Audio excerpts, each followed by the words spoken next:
Então, bom dia a todos os alunos aqui presentes, essa presença maravilhosa aqui dos alunos, prestigiar esse evento aqui. Então, autoridades presentes, um bom dia, senhoras e senhores, os alunos, repetindo aqui, os professores. Então, iniciamos nesse instante a abertura da primeira exposição aqui, Marcas da Ditadura, aqui em nossa cidade de Taquaratuba. A gente está muito feliz de fazer esse evento aqui.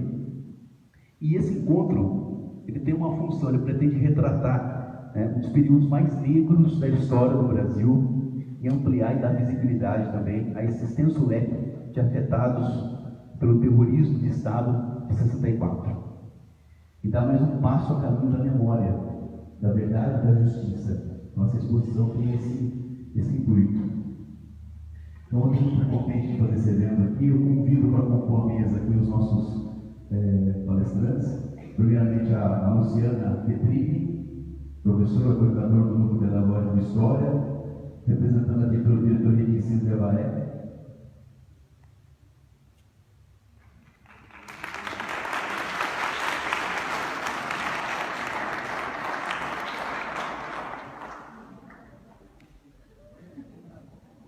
Gostaria de convidar também aos nossos palestrantes que chegaram agora aqui, Dr. Daniel Trevisan Simões,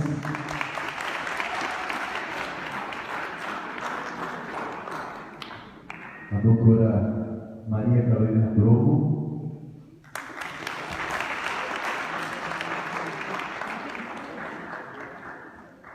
o mestre Anderson Gomes Paiva,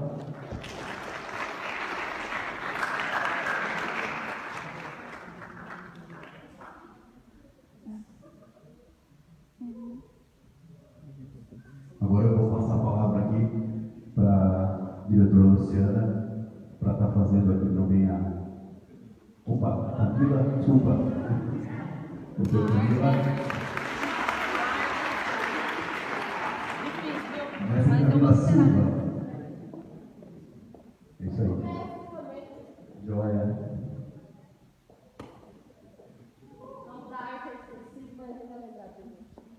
É isso aí.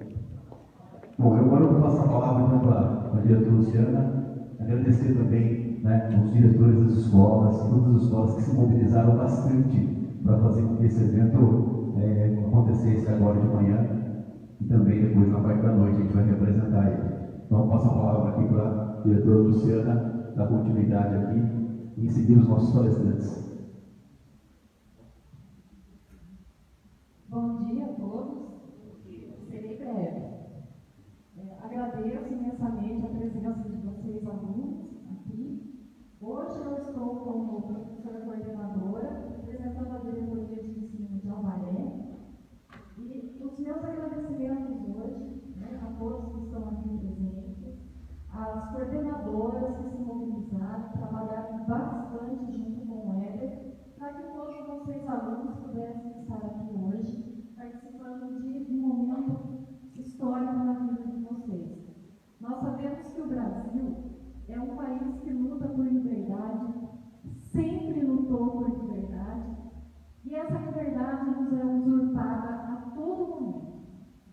Vivemos num país democrático e a democracia nos é usurpada a todo momento. Eu tenho certeza de que hoje nós teremos aqui momentos de diálogo e reflexão.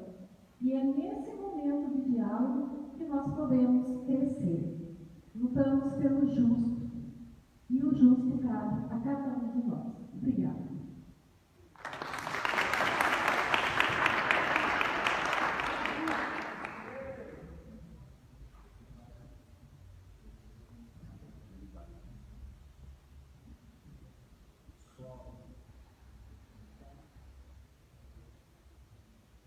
Acompanhando também pelo link do Facebook ao vivo ali, o pessoal. Depois pode acompanhar essa abertura também pela página, tá certo, gente? Vamos usar a tecnologia aí para o pessoal ver a nossa palestra.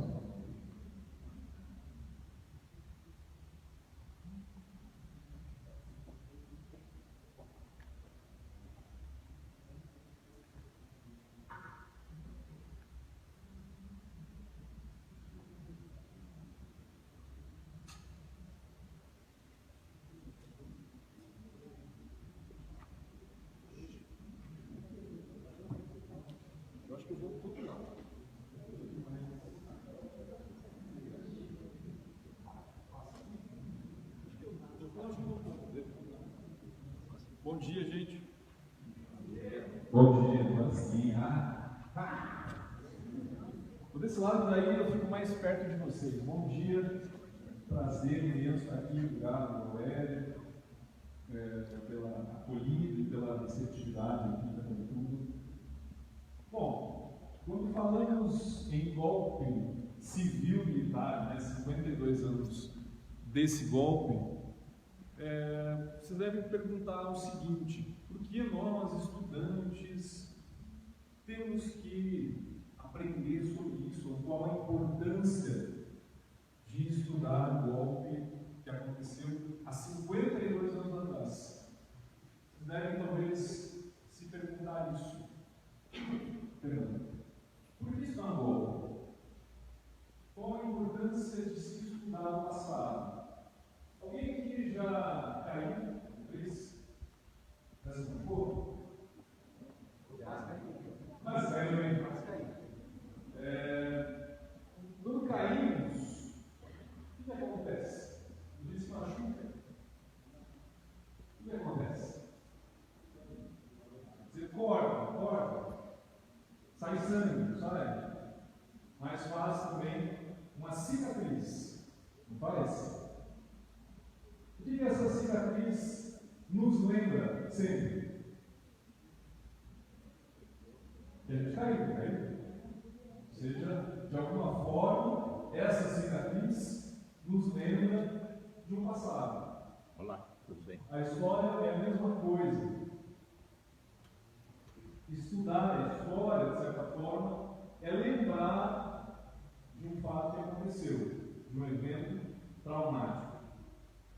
Será que esse evento que nós falamos, esse golpe civil-militar, não foi também um evento traumático? Ou seja, um evento que deixou marcas muito profundas? Chegando aí. Vier no carro. Tudo bem? Esse evento, esse chamado golpe civil-militar, ele deixou marcas muito profundas na nossa sociedade, marcas que sentimos até hoje. Professor Daniel, mas que marcas são essas? Como que a polícia, muitas vezes, nos trata? De forma, a ação repressiva da polícia não é também uma herança desse período militar, dessa ditadura que demorou 21 anos. De que forma esse poder repressivo não é herança também disso? Vou falar aqui bem rapidamente desse contexto histórico, e se vocês perceberem alguma similaridade, uma proximidade com os dias de hoje, vocês me perguntam depois.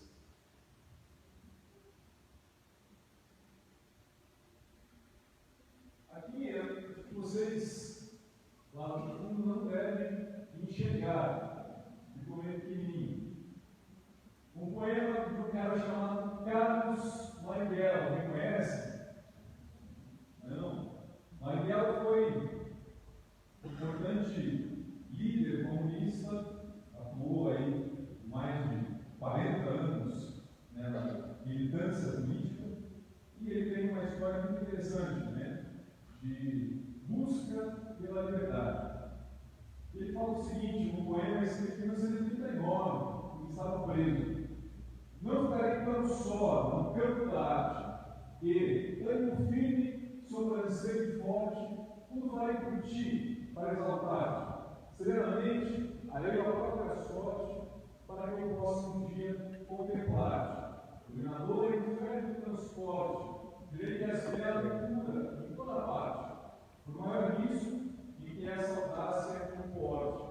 Queira-te eu canto, de tal modo em suma, que não exista força alguma, para que essa paixão embriagadora tome, e por ti, se todo lado for, possa feliz, indiferente à dor, morrer sorrindo, abundar teu nome. Liberdade, ou seja, a importância de defendermos a liberdade acima de qualquer coisa. Contra um golpe em 1964, que ela se revolta, se rebela. E é contra essa ditadura que ele lutou até 1969, quando foi morto pelas mãos do delegado Fleury. Em 1961, o presidente João Goulart chega ao poder e entre 61 e 1964 ele vai sofrer uma forte campanha de desestabilização. Patrocinado por quem?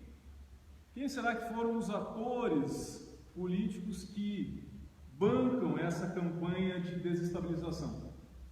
A mídia, grandes empresas, envoltas aí na Fiesp e na Firjan e também no Paraná. Essas empresas vão, de certa forma, bancar essa campanha de desestabilização, junto, obviamente, com o governo dos Estados Unidos. Vocês conseguem olhar assim alguma proximidade com o contexto atual? O que será que queriam o governo dos Estados Unidos, grandes empresas e as grandes empresas de mídia? O que será que esse leque, almejava? Lembrando, que a gente tinha com o Getúlio Vargas uma grande campanha, a consolidação das leis trabalhistas e depois, nos anos 50, a estatização do petróleo, uma grande campanha chamada O Petróleo é Nosso, que vai culminar no quê? Na criação da Petrobras. Percebam que algumas questões, elas não mudam ao longo do tempo. Quando falamos em direitos da classe trabalhadora, quando falamos em riquezas naturais e quando falamos em garantias, em direitos à sociedade. E vocês se inserem quando a gente fala nessa classe trabalhadora, nessa sociedade, de que forma esses grupos econômicos sempre tentaram cercear esses direitos e também roubar as nossas riquezas, por assim dizer. Então essa campanha, patrocinada por vários setores, vai culminar numa grande desestabilização do governo João Goulart. E sem falar de uma questão super importante, que é uma paranoia, um medo dos comunistas. A grande maioria das pessoas não sabe, nunca leu Karl Marx, mas elas falam, os comunistas, os comunistas, os comunistas. Então aquilo vira uma grande paranoia, uma grande histeria coletiva. E as pessoas se deixam dominar por esse medo, exatamente de algo que elas não conhecem, que elas ouviram dizer, que alguém falou para elas assim: olha, os comunistas são malvados, os comunistas comem criancinhas, fazem churrasquinho. De certa forma, essa associação ao governo João Goulart, ao comunismo, causa também um temor nos setores mais conservadores, mais reacionários. O que é conservador? O que é reacionário? Aquele que ainda está preso a valores do passado.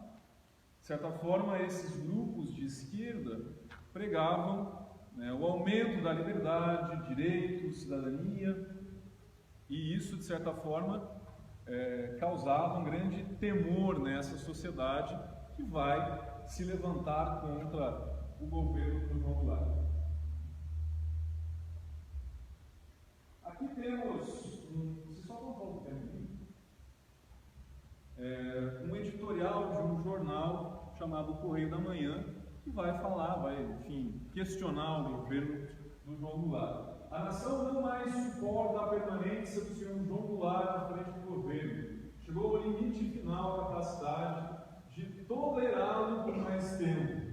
Não resta outra saída ao senhor João Goulart que não a de entregar o governo ao seu legítimo sucessor. porque aí, ao final, lá ele vai falar o seguinte, né? O povo saberá defendê-las, nós continuaremos a defendê-las. Ou seja, ele pede para que o presidente João Goulart saia.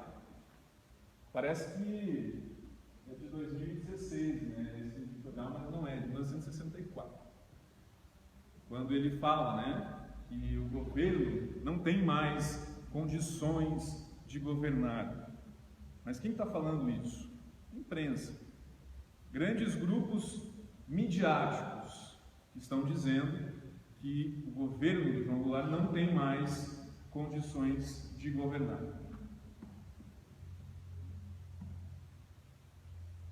Aqui é o momento já em que esse golpe se consolida. E é interessante pensar o quanto a memória das pessoas, né, ela vai ser moldada por um discurso mentiroso. Primeiro, talvez se vocês perguntarem para os pais de vocês, avós, eles vão falar assim, não foi um golpe, foi uma revolução redentora, de 31 de março. Então são duas mentiras. Primeiro, não foi uma revolução, foi um golpe. Segundo, não foi no dia 31 de março, mas foi no dia 1º de abril. É óbvio que esses militares não queriam que a sua revolução fosse associada ao dia 1º de abril. Movimento 1º de abril. O que é o 1º de abril, gente? Dia da mentira. Então eles criam, de certa forma, essa ideia de um golpe, mas no dia 31 de março. Só que, na verdade, ele se consolida no dia 1º de abril. Então percebam, né, o quanto esse golpe de 52 anos atrás ainda mexe com as pessoas. A gente vai conversar muitas vezes com os nossos pais, os nossos avós, e eles falam, não, era um período bom, tinha segurança, não tinha corrupção.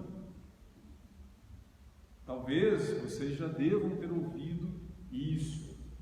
Será que é verdade?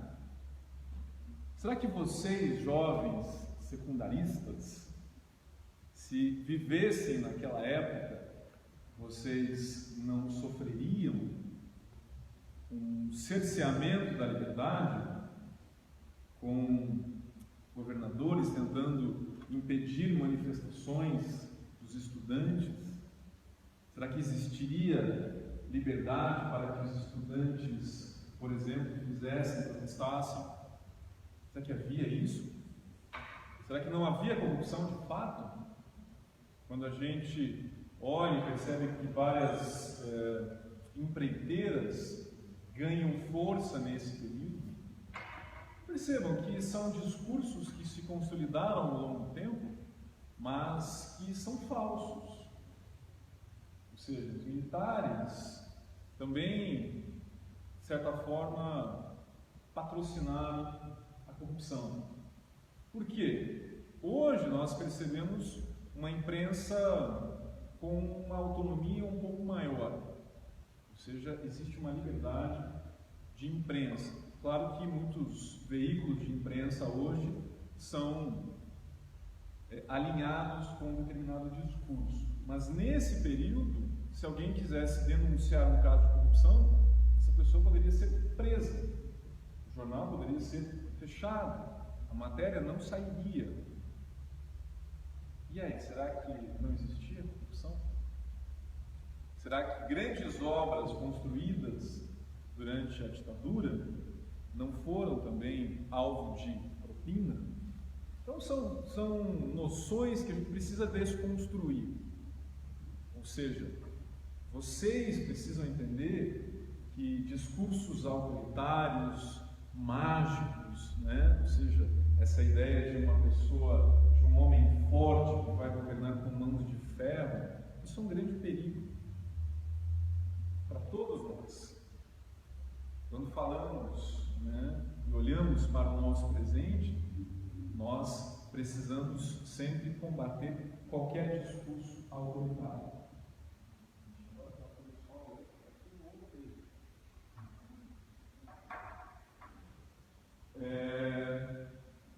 também ouvimos com bastante frequência, né, discursos que falam o seguinte, pregando a volta dos militares. Ah, mas não é golpe, é uma intervenção militar prevista na Constituição. Que tivemos no último regime militar, né, na última ditadura militar. Militares abriram processo contra mais de 10 mil pessoas. Só em 64, 50 mil pessoas foram presas, para vocês terem uma ideia, por pensar diferente. Milhares de pessoas foram torturadas. O que seria a tortura? Pegar uma pessoa e desumanizá-la, tirar a sua humanidade, tratá-la como um objeto, como um animal, porque ela pensa diferente. Será que isso é legal? Isso é justo? Isso é democrático? Centenas de pessoas foram mortas e ainda estão desaparecidas. Pessoas que não tiveram o direito, né, de serem enterradas pelos seus familiares.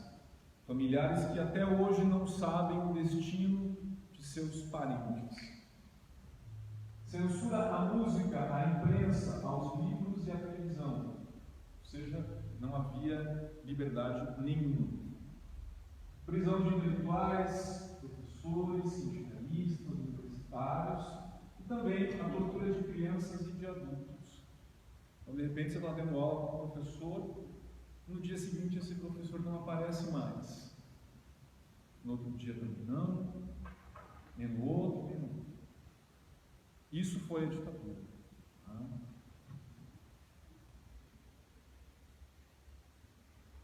Aqui algumas imagens. A imagem esquerda é do Vladimir Herzog, a Camila depois vai trabalhar um pouco mais com ela, mas ele foi prestar depoimento e ele aparece morto. Do outro lado, a menina presa no Congresso de Ibiúna.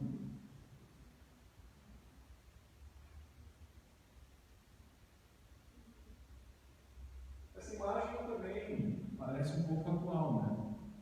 Se a gente for analisar os recentes protestos dos alunos, né, que não tem merenda.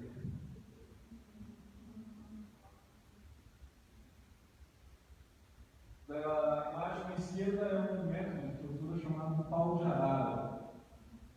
Uma pessoa não tem nenhuma possibilidade de reação, de se defender, muito menos de controlar o seu próprio corpo.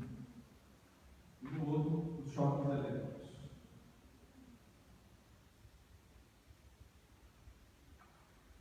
E aqui, então, só para a gente fechar, essa questão da memória, ou seja, o que fica da ditadura. De um lado, pessoas que combatem esses discursos autoritários, mas de outro ainda presenciamos, né, como temos um deputado chamado Jair Messias Bolsonaro, que exalta a figura de torturadores, que defende torturadores, defende o estupro, mesmo que ele fale, né, da castração de estupradores, ele mesmo diz a uma outra deputada: eu não te estupro porque você é feia, você não merece porque você é feia. Ou seja, ele está legitimando isso. Então nós precisamos ter muita atenção, muito cuidado com essas falas e com esses discursos autoritários, porque eles são um grande perigo